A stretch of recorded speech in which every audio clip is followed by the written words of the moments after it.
Hace algunos años tuvimos mi esposa y yo oportunidad de ir de vacaciones a Cancún, a una de las playas más bonitas de México. Y recuerdo que cuando ya nos íbamos a regresar, ella tenía que ir a otro destino antes de regresar a la casa por cuestiones de trabajo. Y yo me iba a regresar a la casa directo, haciendo una escala en la Ciudad de México. Y cuando nos íbamos a regresar, yo empecé a empacar lo mío y se dio cuenta que la cámara digital que habíamos llevado para tomar las fotografías durante esos días que estuvimos allí en las playas, la puse en la maleta que iba a poner abajo, la que se guarda abajo en los aviones, y en la pequeña mochila que yo me iba a traer en la mano, pues no puse otras cosas. Ella, al darse cuenta, me dijo: pon la cámara en la mochilita, va más segura, porque las cosas que van abajo a veces se pierden de las maletas. Uno pudiera pensar que ya eso no pasa en la actualidad, pero sí pasa. Entonces, yo, como muchas otras ocasiones en la vida, no le hice caso. ¿Por qué?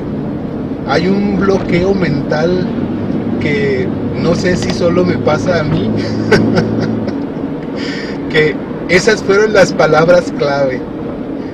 Como a un niño: pon la cámara en la maleta que vas a subir en tus manos y que vas a tener a la vista, porque si la pones en la maleta que va en el equipaje, es probable que se te pierda. Y no le hice caso. ¿Y qué creen? Pues sí, llegué al destino y salió la maleta y me fui a la casa. Llegué a la casa, empecé a desempacar y no venía la cámara, entre otras cosas. Y ahí voy otra vez al aeropuerto, y sí, el joven que me atendió en el aeropuerto, pues casi riéndose en mi cara, pues tomó anotó ahí: ¿qué más, señor? ¿Y qué más? ¿Y qué más? Sí, mire, vamos a investigar a ver a qué pasó y ahí le avisamos. Nunca me hablaron, nunca me avisaron. Sí me dijeron: mire, si para tal día no le notificamos nada, usted puede venir y levantamos un acta y para el seguro y que no sé qué tanto. Me dio tanto coraje que ya no lo hice, porque luego ya investigué y le pagan a uno menos de lo que es y todo eso. Y bueno, ¿esto qué tiene que ver con estos temas? Pues que eso no es nuevo, eso no era nuevo entre nosotros. Ivonne, durante el tiempo que tenemos de conocernos, que son muchos años, 6 años de novios, 23 años de casados, y no ha sido la única ocasión en la que no le hago caso y resultó que ella tenía razón. Y sigue pasando. Ustedes dicen: no, con eso aprendió la lección. Pues no. Les digo, es un bloqueo mental, es algo que está en mi psiquis o algo que está en mi forma de ser, o simplemente es cuestión antropológica. Soy hombre y así funciono.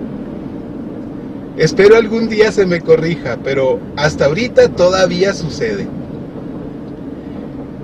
Bien, me remonto a cuando éramos novios. Cuando éramos novios, cuando empezamos a ser novios, yo ya iba a misa, y yo creo que eso me valió para que ella aceptara empezar a platicar conmigo, a conversar conmigo, a darme oportunidad de que me acercara a ella como amigo, porque no tomábamos clases juntos. La conocí en la universidad, no tomábamos clases juntos, Entonces tuve que buscarme la oportunidad para empezar a platicar con ella. Y de las primeras cosas que ella me preguntó es que si yo iba a misa. No me preguntó si era católico. Eso no era factor, como que para ella el que fuera católico no era garantía de nada. O sea, ella me preguntó directo, entre cuántas hermanas tienes y dónde vives y todo eso me preguntó así como sin querer. ¿Y vas a misa? Y yo en ese momento me sentí muy contento, dije, por eso Diosito me tiene yendo a misa todos los domingos desde hace años, para este momento. Y entonces yo le pude responder, sí, este domingo, y habíamos así como que platicado varias veces, y ella como que me quiso poner a prueba y me dijo, este domingo podemos ir a misa, porque no habíamos ido a misa juntos, no habíamos tocado el tema. Y entonces yo con gusto le dije que sí. Claro que ahí, en esa misa, ella se dio cuenta de que yo no sabía muchas cosas. Ella sí se dio cuenta de que yo seguía el rito de la misa por reflejo. Yo imitaba lo que hacían las demás personas. Y entonces ella pues se dio cuenta de eso, pero me lo perdonó. Me lo dejó pasar. Pero luego empezamos a tener pláticas con respecto a la religión, y ahí es en donde ella se dio cuenta de que yo, si bien iba a misa y sabía de Dios, sabía de Jesús, sabía de Biblia, no traía nada más que en mi bagaje, en mi equipaje devocional, las mismas frases que traen muchos católicos que tienen muchos años yendo a misa, muchos católicos que nunca van a misa, y muchos que se dicen católicos pero no saben nada de la iglesia, que son católicos pues porque nacieron en una familia católica y fueron bautizados, pero nunca se han acercado y no conocen su iglesia. Ella pensó, él es así, y como que se puso una meta, como que se puso, aquí me voy a santificar. Aquí voy a hacer mi labor, voy a hacer que este diamante en bruto, espero que así haya pensado, ¿verdad? Que un diamante en bruto, que no haya dicho, de esto voy a sacar algo. Pues ella empezó a platicar conmigo de esas cosas, pero yo traía todas las frases típicas de lo que comenté. Es que yo no me confieso porque ¿por qué me voy a confesar con un sacerdote que es un hombre igual de pecador que yo? Es que no hay problema si no voy a misa porque está muy aburrida.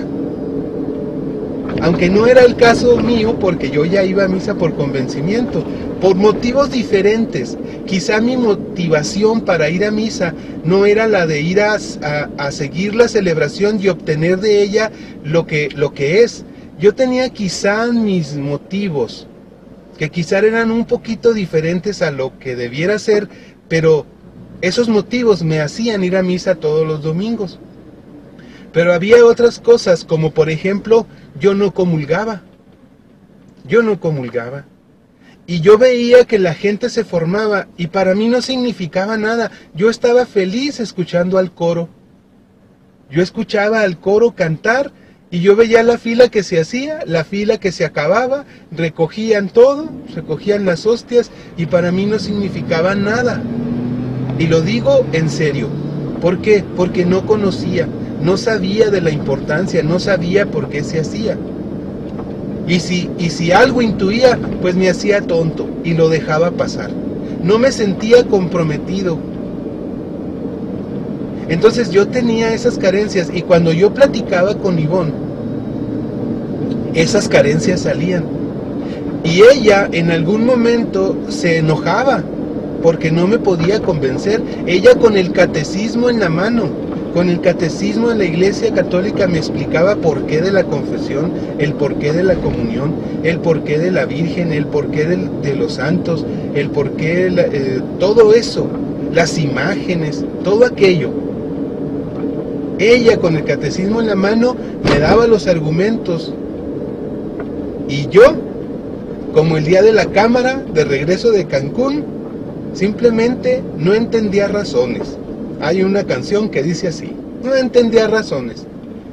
Y entonces yo le daba mis argumentos y ella me daba los de ella y yo le daba los míos, y llegaba un momento en que ella se desesperaba y se enojaba.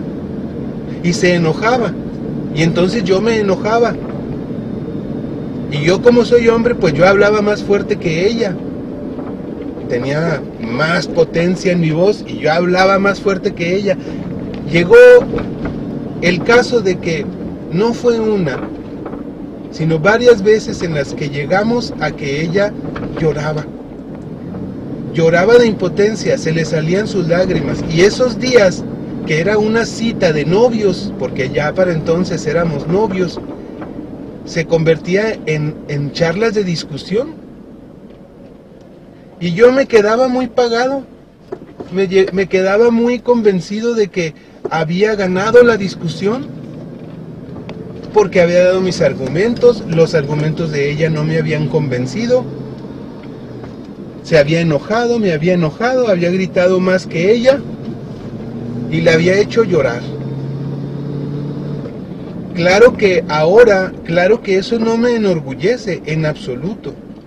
En aquel entonces tampoco me enorgullecía, pero no me causaba molestia, no me causaba escozor. No me molestaba haber llegado a ese punto. Cuando un corazón está endurecido, cuando unos ojos están cegados, cuando unos oídos están cerrados, así pasa. Se dan situaciones como esas y no hay incomodidad ni en el corazón, ni en los oídos, ni en la mente. Simplemente porque está todo cerrado. Está vedado por el momento el entender las razones correctas. Así sucedía. Y seguí caminando, siguió caminando, gracias a Dios permitió que el amor que ella empezaba a sentir por mí pasara por encima de eso. Ella después ya me comentó que ella hacía oración. Yo me quedaba muy pagado, yo me quedaba muy tranquilo. Ella, en cambio, se quedaba, no solo se quedaba llorando o se quedaba molesta, ella hacía oración porque ya me empezaba a querer. Y entonces hacía oración y le pedía a Dios que me ayudara a entender, o que le diera a ella los argumentos para hacerme entender, para hacerme comprender. Yo seguí caminando en mi crecimiento. Ella me empezó a enseñar, yo le empecé a decir, oye, ¿qué es lo que dicen en este momento de la misa? Y entonces ella me lo decía, y decía yo, a ver, enséñamelo. Y me lo empecé a aprender de memoria, los momentos de la misa. Ella fue la que me empezó a enseñar el porqué de la comunión, de dónde venía la comunión, por qué el sacerdote consagraba las hostias, el porqué del vino, el por qué la gente se formaba, qué buscaba cuando iba y se formaba, y qué pasaba cuando le daban la hostia en su boca para cuando comulgaban. Ella fue la que me explicó. Así caminé mucho tiempo, y después de años llegó un momento cuando yo aprendí cosas que no sabía de la iglesia, cuando me di cuenta y el Señor me empezó a ayudar a comprender muchas cosas de su iglesia, de por qué hace las cosas y cómo las hace. Yo me di cuenta, un día llegó en el que todo lo que Ivonne me había argumentado era cierto. Y todo lo que yo le había argumentado eran solo pretextos de mi parte para no comprometerme. Así como con la cámara, yo le tuve que pedir disculpas. Cuando ella regresó después de una semana del destino al que tuvo que ir por cuestiones de trabajo, después de que estuvimos esos días de vacaciones, cuando ella regresó a casa, yo lo primero que le tuve que decir, Bonnie, ¿recuerdas lo que me dijiste de la cámara? Y ella simplemente se me quedó viendo y me dijo, se perdió. Y le dije yo, sí. Como muchas ocasiones, Ivonne, tenías razón. Y llegó un día en el que yo me senté con ella, ya casi nos íbamos a casar, ya desde antes yo ya actuaba conforme a lo que ella me había enseñado, conforme a lo que ella me había dicho cuando discutíamos. Yo ya vivía conforme a eso, conforme a esas verdades que ella me había enseñado y que yo simplemente no había querido entender. Pero faltaba algo, faltaba la redención, faltaba el momento de la compensación por tanto dolor que le causé, por lágrimas que le causé, por ese dolor en su corazón, por esa duda que seguramente ella quizás sintió de decir, sí será el hombre con el que quiero pasar el resto de mi vida, si piensa de esta forma. Ella sabía que yo ya había entendido, porque incluso ella ya me había escuchado dar temas en donde yo defendía argumentos que ella me había dado. Entonces ella ya sabía que yo ya había entendido, pero tuvo que llegar un momento en el que yo me senté con ella y le dije, Ivonne, quiero disculparme contigo, porque te hice llorar y te hice daño. Y argumenté mal, y simplemente yo me quedé convencido de que había ganado las discusiones, simplemente porque gritaba más que tú, y tú llorando te callabas. Y yo le dije, perdóname, discúlpame, y déjame decirte, de todo lo que tú me dijiste, todas las discusiones que tuvimos, tú tenías razón. Como les digo, lo de la cámara no fue nuevo, no fue ninguna novedad. Ahora yo les digo a mis hijos, cuando quieren hacer algo de alguna forma, y Ivonne les dice, no, mira, hazlo así, hazlo en este orden, hazlo de esta forma. Y ellos como que empiezan a discutir porque lo quieren hacer en otro estilo. Y entonces yo les digo, mira, no discutas, hazlo como te dice tu mamá. Y ellos me dicen, no, es que esto, y es que aquello, y es que esto. No, mira, no discutas, hazlo como te dice tu mamá. Y me dicen, para que no me regañe. No, porque tienes razón. No, pero es que yo no veo que tenga razón. Sí, así me ha pasado muchas veces, les digo. Pienso que no tiene razón y al final resulta que di muchas vueltas de oquis.